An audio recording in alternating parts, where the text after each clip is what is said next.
আসসালামু আলাইকুম সুপ্রিয় দর্শক, শুভেচ্ছা নেবেন। আলোচনা করছি ব্রিটিশ ও পাকিস্তান আমলে তৈরি করা আইন বর্তমান বাংলাদেশে কার্যকর কিভাবে।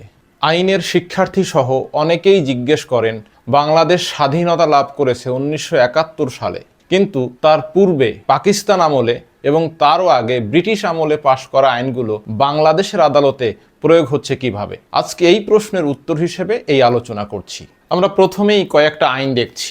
দণ্ডবিধি 1860 সালের, সাক্ষ্য আইন 1872 সালের, সুনির্দিষ্ট প্রতিকার আইন 1877 সালের, ফৌজদারি কার্যবিধি 1898 সালের, দেওয়ানি কার্যবিধি 1908 সালের, তামাদি আইন 1908 সালের, রাষ্ট্রীয় অধিগ্রহণ ও প্রজাস্বত্ব আইন 1950 সালের। এখানে আমরা যে আইনগুলো দেখছি এই আইনগুলো সব ব্রিটিশ আমলে তৈরি এবং এই আইনটি 1950 সালে তৈরি। এখন প্রশ্ন হলো সেই আইনগুলো স্বাধীন বাংলাদেশে কিভাবে প্রয়োগ হচ্ছে। 26শে মার্চ আমাদের মহান স্বাধীনতা ও জাতীয় দিবস। 1971 সালে এই দিনে আমরা পাকিস্তানি শাসকদের বিরুদ্ধে স্বাধীনতা ঘোষণা করে স্বাধীন সার্বভৌম রাষ্ট্র প্রতিষ্ঠা করি। স্বাধীনতার ঘোষণা দেওয়ার পরে 10 এপ্রিল প্রবাসী সরকার স্বাধীনতার ঘোষণাপত্র প্রণয়ন করেন। এর পূর্বে 26শে মার্চ আমরা যেহেতু স্বাধীনতা ঘোষণা করেছি, তাই পাকিস্তানের আইনগুলো বাংলাদেশে চলতে পারে না, আর একটি স্বাধীন সার্বভৌম রাষ্ট্র আইন ছাড়া চলতে পারে না। সে কারণে স্বাধীনতার ঘোষণাপত্র প্রণয়নের পরে ওই দিনই মহান মুক্তিযুদ্ধকালীন প্রবাসী সরকারের ভাইস প্রেসিডেন্ট ও অ্যাক্টিং প্রেসিডেন্ট একটি আদেশ ঘোষণা করেন, যে আদেশটি হলো লস কন্টিনিউয়েন্স এনফোর্সমেন্ট অর্ডার 1971। এটিও 1971 সালের 10 এপ্রিল ঘোষণা করা হয়।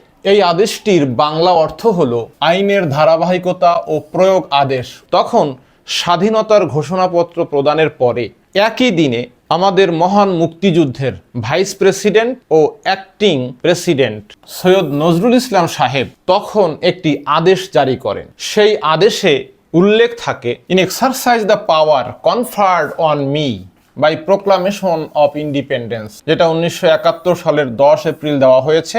সেই ঘোষণাপত্রের আলোকে shall subject to the proclamation aforesaid continue to be so in force with such consequential changes as may be necessary. এই অংশটি ঘোষণাপত্রের শেষাংশ।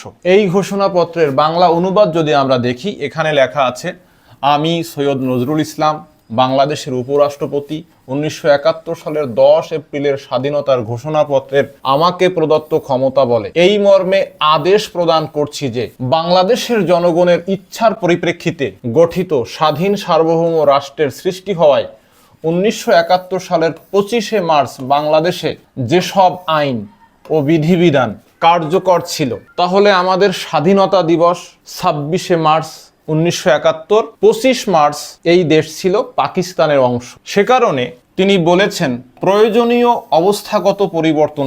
অতএব এই আইনগুলোতে এখন যেখানে বাংলাদেশ শব্দটি লেখা আছে সেখানে পাকিস্তান শব্দটি ছিল, অথবা বাংলাদেশের প্রেক্ষাপটে যে নামগুলো এখন ব্যবহার করা হচ্ছে সেখানে পাকিস্তানের প্রেক্ষাপটে সেই নামগুলো ছিল। এই পরিবর্তন সাপেক্ষে সেই আইনগুলোকে আমরা বাংলাদেশের আইন হিসেবে গ্রহণ করেছি। তাই আইনের ধারাবাহিকতা ও প্রয়োগ আদেশ 1971, যেটি 10 এপ্রিল 1971 দেওয়া হয়েছে, এই আদেশের সাপেক্ষে ব্রিটিশ আমলে এবং পাকিস্তান আমলে প্রণীত আইনগুলোকে আমাদের বাংলাদেশে ব্যবহার করছি। সবাইকে ধন্যবাদ।